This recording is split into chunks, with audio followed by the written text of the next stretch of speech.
Başkanım bir dönüyor çağırıyor. Tabii. Aha. Başa. Şimdi sen gel bu tarafa. Gel bu tarafa. Aynı o tarafa.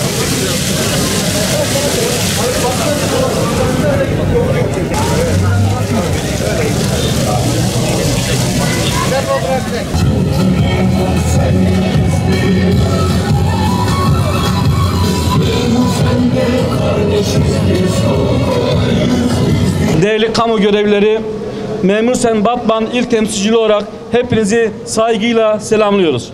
Bugün burada toplanırken yüreğimizin bir yanı Gazze'deki direnişin onurlu sesiyle, bir yanı ise ülkemizin dört bir yanında alevlere teslim olan ormanların acısıyla yanıyor. Gazze'de yaşanan insanlık dramı karşısında sessiz kalmıyor, özgürlük ve adalet mücadelesine gönülden destek veriyoruz.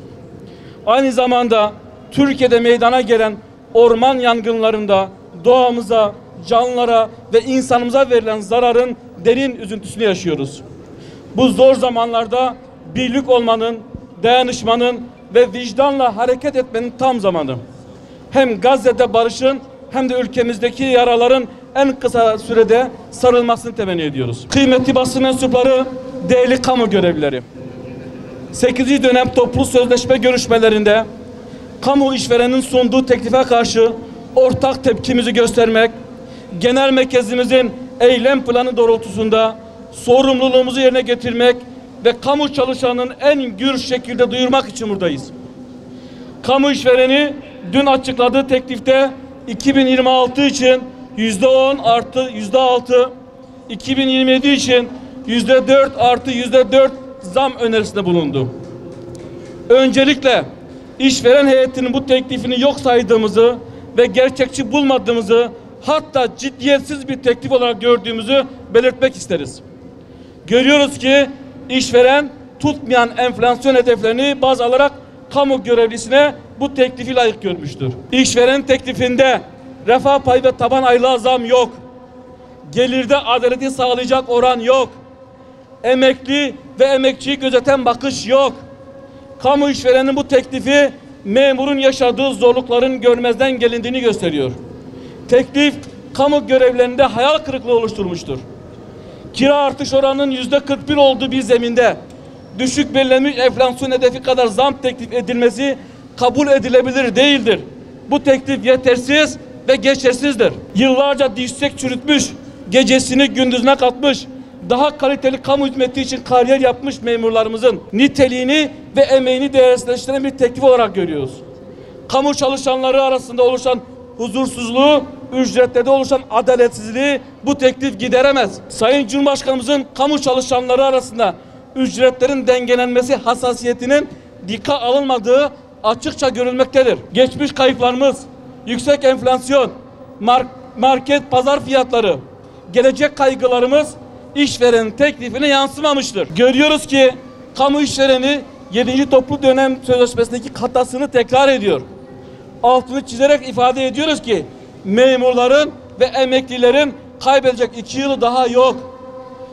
Biz tutmayan hedeflerin, adaletsiz hakem kurulunun, maliyenin sıkılaşma politikalarının sonucunda kaybeden taraf olmak istemiyoruz. Memur Sen olarak 2026 yılının birinci 6 ay için %10 refah payı, 10.000 TL taban aylığı, %25 zam, ikinci 6 ay içinde %20 oransal zam, 2027 yılın birinci 6 ay içinde 75 TL taban aylığı zam, %20 oransal zam, ikinci 6 ay içinde %15 oransal zam talep ettik.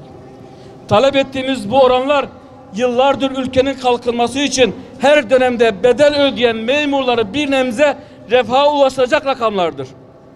Refah payı istedik çünkü geçmiş dönem kayıplarımızın giderilmesi gerekiyor. Taban aylığa zam istedik çünkü görev aylığı ile emekli aylığı arasındaki dengenin yeniden kurulması gerekiyor. Oransal zam istedik çünkü kamu görevlilerinin yüksek enflasyon altında ezilmemesi gerekiyor.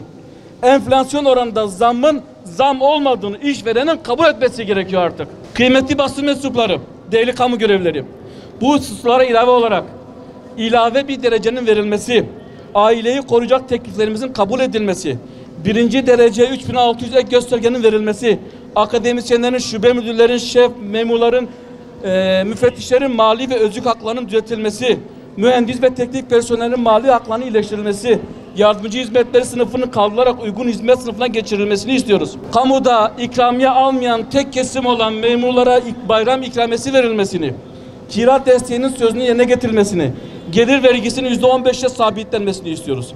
Seyyanen ödemenin emekliye yansıtılmasını, bütün gelirimizin emekliliğe esas sayılmasını istiyoruz. Ayrıca ülkemizde emeklilerin yaşadığı durum ortada artık. Bunun bir an önce revize edilmesi gerekiyor. 4688 sayılı kanunun revize edilmesini istiyoruz. Yani kısacası Türkiye büyürken alım gücümüz de büyüsün, milli gelir artarken memurun da refah düzeyi artsın istiyoruz. Toplu sözleşme masası adaleti tesis edecek, dengeyi kuracak, eşitliği sağlayacak güce sahiptir. 8. dönem toplu sözleşme uzlaşmayla tamamlanmalı. Büyük ve güçlü Türkiye hedefine, Türkiye yüzyılı vizyona yakışır şekilde imzalanmalıdır. Toplu sözleşme masasının bir haftadan az süre var.